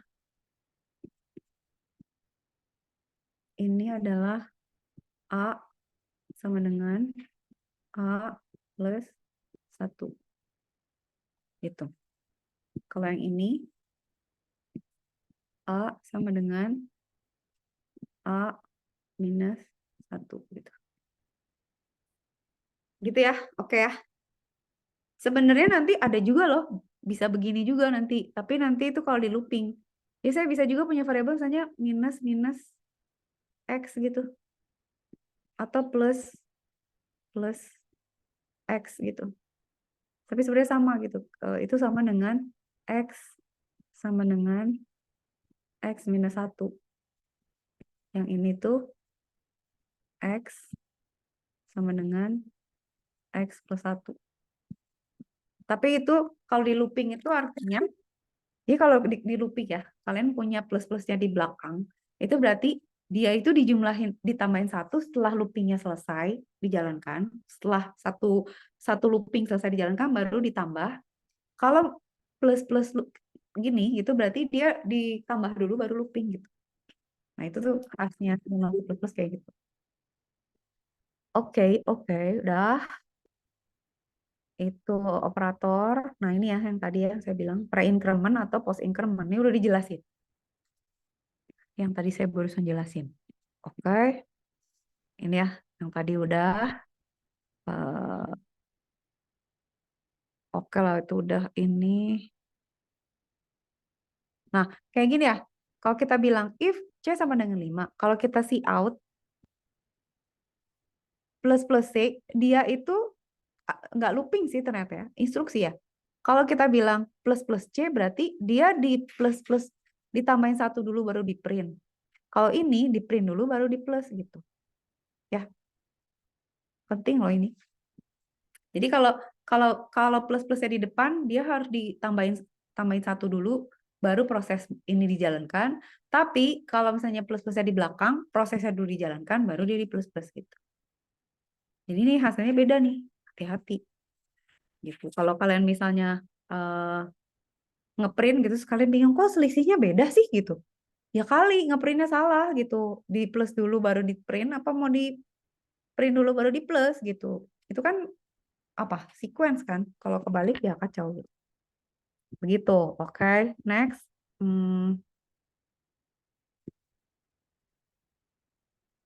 Break increment kalau cuma expression nggak kelihatan ya.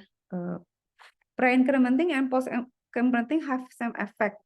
Ini sama aja. Karena beda sama yang ini. Karena dia kan, kalau ini kan dia disebutin ya di dalam si out-nya. Kalau ini, kalau gini ya nggak sama gitu. Kalau ini dia udah keburu dijumlahin. Ini udah keburu ditambahin, di sini udah dikeburu dijumlahin, ditambahin juga gitu. Kalau kayak gini kan dia ada di satu kalimat kan. Jadi ya udah gue see out tapi gue plus plus dulu. Kalau di sini kan gue see out dulu baru di plus plus. Kalau ini terpisah dia sama hasilnya. Oke, awas loh. Yang gini-gini tuh penting. Sintaks-sintaks prinsipal kayak gini. Oke, dah.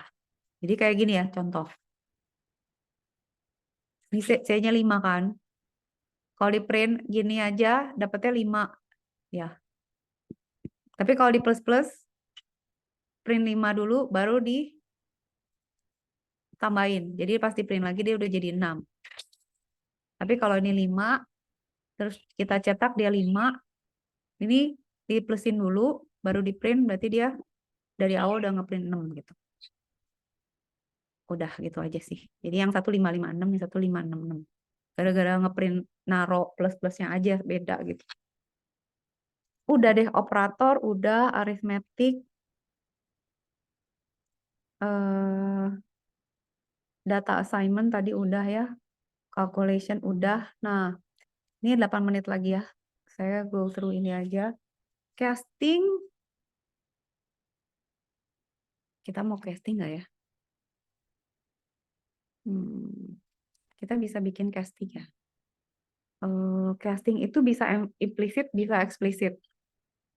Gini, saya kasih kita belajar ini ya. Kalau misalnya nggak keburu, ini kita lanjut minggu depan ya. Nggak keburu sih. Saya ngajarin casting dulu. Jadi gini, ada yang ini perlu nggak ya precision?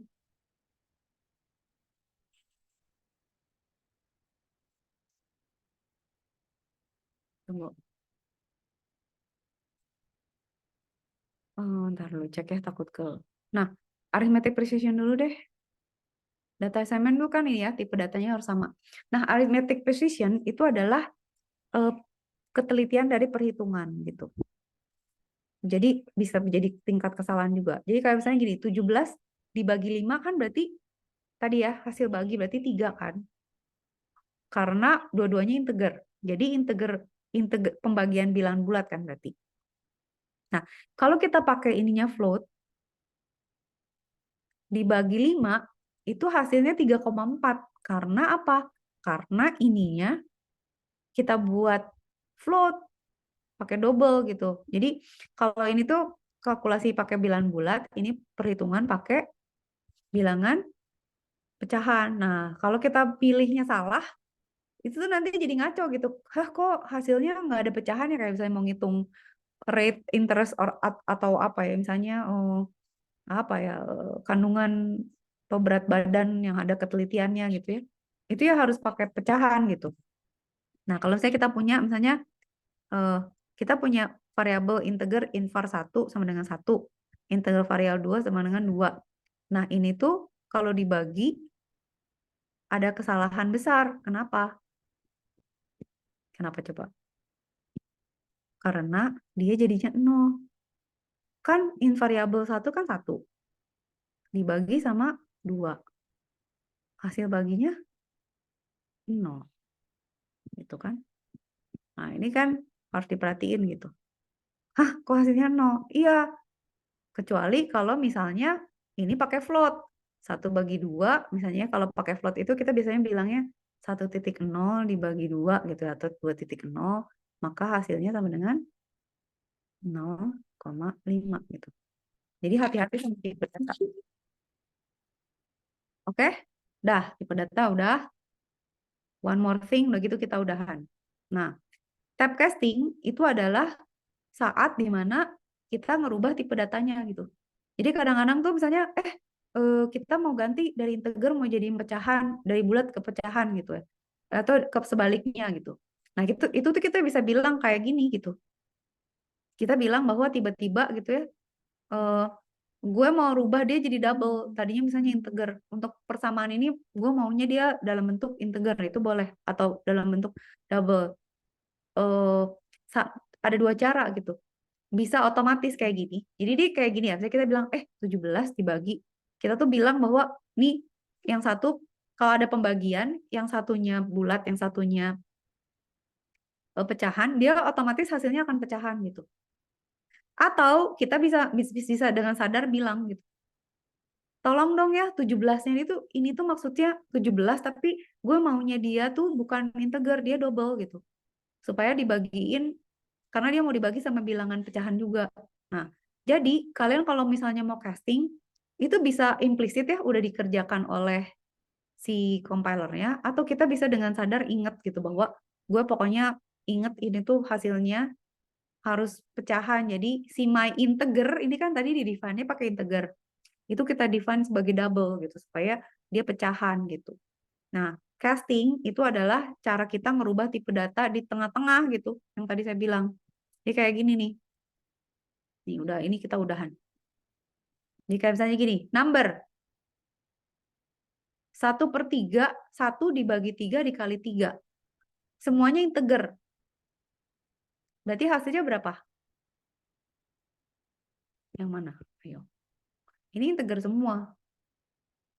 Berarti kan tadi yang saya bilang kan, kalau 1 dibagi 2, kalau semuanya integer, ya udah, berarti 0. 0 kali 3 berarti 0 gitu. Berarti 0 hasilnya, ya kan? Nggak error gitu, tapi ngaco aja gitu, bukan 0,33. Nah, kalau kita bilangnya begini, hasilnya akan beda nih. Saya kita bilangnya oke, 1,0 dibagi 3 gitu ya. Atau 1 dibagi 3,0 gitu.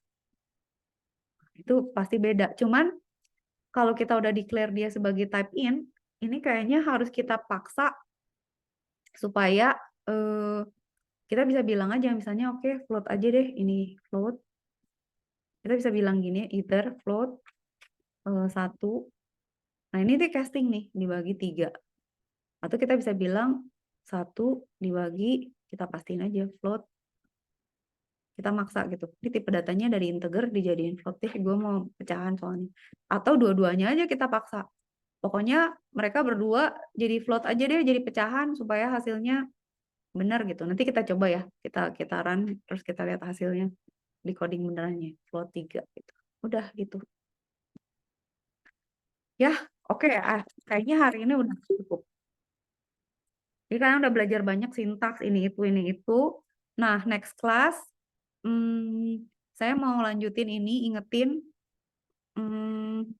si slide ini mau saya tamatin sedikit lagi.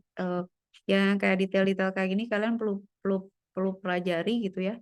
Eh, terus ini ada question-question lagi. Nah, operator segini nanti kita bahas lagi karena penting gitu sampai beres.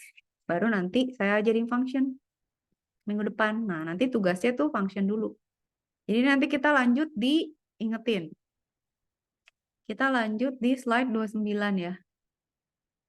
Oke, ini 28 kemarin ya. Oke, ingetin slide 29. Nah, kita taruh dulu di sini. Tunggu. Mana ya? Apa namanya? Pemrograman. Ingetin. Inget slide 29. Oke, sip. Udah ya. Ini saya bintangin nanti. Oke. Udah. Stop. Share. Beres. Pusing nggak? Udah ya. Udah pusing. Pusing kata kata Kaifan. Oke.